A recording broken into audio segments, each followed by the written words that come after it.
ऋषि दुर्वासा और कल्प वृक्ष की कथा। एक समय जब श्री रामचंद्र जी का दर्शन करने के लिए अपने 60,000 शिष्यों सहित दुर्वासा ऋषि अयोध्या को जा रहे थे, तब मार्ग में जाते हुए दुर्वासा ने सोचा कि मनुष्य का रूप धारण कर यह तो विष्णु जी ही संसार में अवतीर्ण हुए हैं, यह तो मैं जानता हूँ, किंतु संसारी जनों को आज मैं उनका पौरुष दिखलाऊंगा। अपने मन में ऐसा विचारते हुए वे अयोध्या आए और नगरी में प्रवेश कर सबको साथ लिए भगवान के भवन के 8 चौकों को लांघकर पहले सीता जी के भवन में पहुँचे।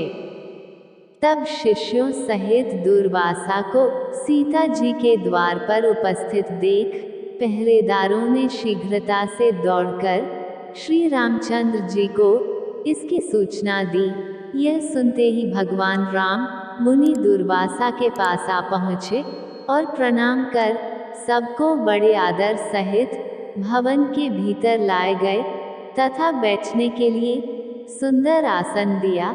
तब आसन पर बैठते ही दुर्वासा ने मधुर वचनों में श्री रामचंद्र जी से कहा कि आज 1000 वर्ष का मेरा उपवास व्रत पूरा हुआ है, इस कारण मेरे शिष्यों सहित मुझे भोजन कराइए और इसके लिए आपको केवल 1 मुहूर्त का समय देता हूँ। साथ ही यह भी ज्ञात रहे कि मेरा यह भोजन जल, धेनु और अग्नि की सहायता से प्रस्तुत न किया जाएगा।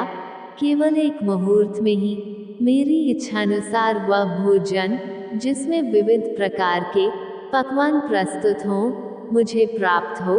इसके अतिरिक्त यदि तुम अपने गार्हस्थ्य धर्म की रक्षा चाहो तो शिव पूजन निमित्त मुझे ऐसे पुष्प मंगवा दो कि जैसे पुष्प यहाँ अब तक किसी ने देखे न हो। यदि यह तुम्हारे से न हो सके तो मुझसे स्पष्ट कह दो कि मैं इसमें असमर्थ हूँ, मैं चला जाऊँ।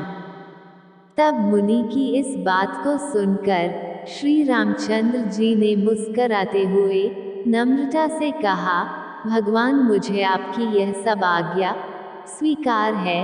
तब राम की बात सुनकर दुर्वासा ने प्रसन्न होकर कहा, मैं सरयू में स्नान करके अभी तुम्हारे पास आता हूँ, शीघ्रता करना।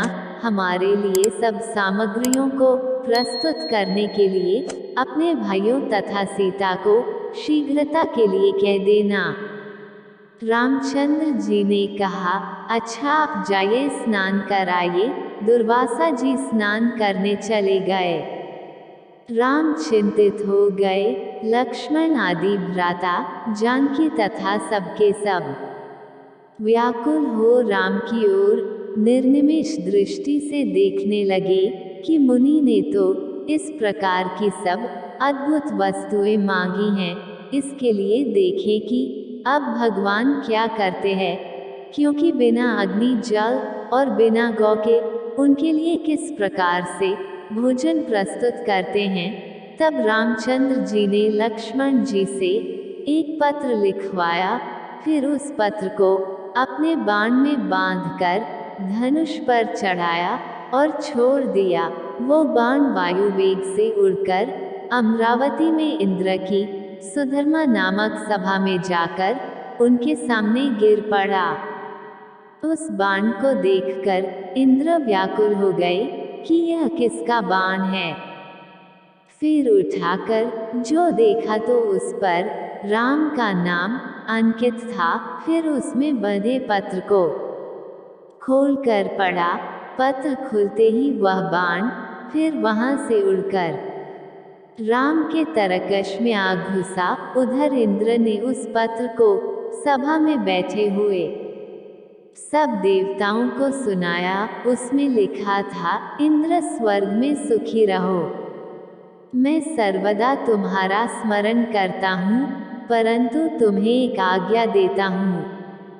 आज 1000 वर्ष के भूखे हुए दुर्वासा मुनि अपने 60,000 शिष्यों के साथ मेरे यहाँ आए हैं, वे ऐसा भोजन चाहते हैं जो गौ जल अथवा अग्नि के द्वारा सिद्ध न किया हो। इसके साथ ही उन्होंने शिव पूजन के लिए ऐसे पुष्प मांगे हैं जिन्हें कि अब तक मनुष्यों ने न देखा हो। मैंने उनकी यह मांग स्वीकार कर ली है। वे सरयू में स्नान करने गए हैं, इसलिए तुम शीघ्र ही कल्पवृक्ष और पारिजात जो क्षीरसागर से निकले हैं, क्षण मात्र में मेरे पास भेज दो। इसके लिए रावण के संहारक मेरे बाणों की प्रतीक्षा मत करना। यह पत्र देवताओं को सुनाकर इंद्रदेव तत्क्षण उठ पड़े और कल्पवृक्ष तथा पारिजात को साथ ले देवताओं सहित विमान में बैठकर अयोध्या में आ पहुँचे। लक्ष्मण जी ने इंद्र का स्वागत किया। इंद्र ने राम के पास पहुँच पारिजात और कल्पवृक्ष को राम को अर्पण किया। इतने ही में सरयू तट से दुर्वासा ने अपने एक शिष्य को राम के पास भेजा कि तुम जाकर देखो कि राम इस समय क्या कर रहे हैं। मैंने जो आज्ञा दी है उसके अनुसार कुछ अन्न अब तक बना है कि नहीं, अब तक वैसे ही चिंतामग्न है या कुछ कर रहे हैं। यदि मेरी आज्ञानुसार पकवान प्रस्तुत कर रहे हैं तो अब तक कितनी सामग्री तैयार हुई है, यह सब तुम चुपके से देखकर मेरे पास आओ। तब जो आज्ञा, ऐसा कहकर वह शिष्य राम के भवन में आया। देखा तो कल्पवृक्ष और पारिजात से युक्त देवताओं की मंडली में राम विराजमान हैं। यह देखकर उस शिष्य ने शीघ्र ही दुर्वासा के पास जाकर वह समाचार कह सुनाया। शिष्य की यह बात सुनकर दुर्वासा को आश्चर्य हुआ। स्नान कर शिष्यों को साथ दुर्वासा ऋषि श्री रामचंद्र जी के सुंदर भवन में आ पहुँचे।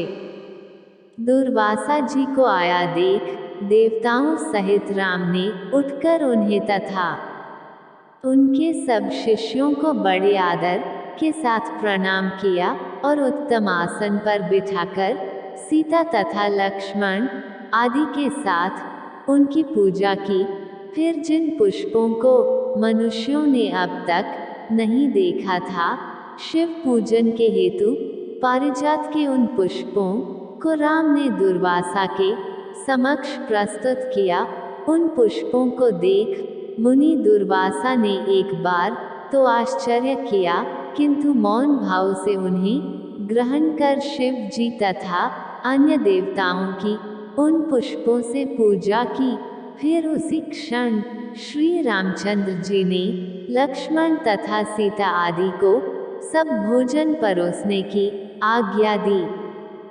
तब दिव्य अलंकारों से विभूषित सीता ने कल्पवृक्ष और पारिजात की पूजा कर अनेक पात्रों को लाकर उनके नीचे रख दिया और वह प्रार्थना करती हुई इस प्रकार बोली कि हे क्षीर सागर से उत्पन्न होने तथा देवताओं के मनोरथों को पूर्ण करने वाले कल्पवृक्ष, आज शिष्यों सहित हमारे यहाँ आए हुए दुर्वासा को तुम संतुष्ट कर दो। तब सीता के इस प्रकार कहते ही कल्पवृक्ष ने पलमात्र में वहाँ रखे हुए करोड़ों पात्रों को अनेक प्रकार की खाद्य सामग्रियों से पूर्ण कर दिया। फिर तो उन सब अन्नों को उर्मिला सहित सीता ने सुवर्ण के पात्रों में रख रख कर दुर्वासा के समक्ष परोस दिया। फिर तो रामचंद्र से निवेदित दुर्वासा ने अपने शिष्यों के साथ बड़े प्रेम से वह सब भोजन किया। फिर हाथ मुंह धो तांबूल तथा दक्षिणा ली। इस प्रकार कथा समाप्त हुआ। कथा अच्छी लगी तो हमारे चैनल को लाइक करें, कमेंट और सब्सक्राइब कीजिए।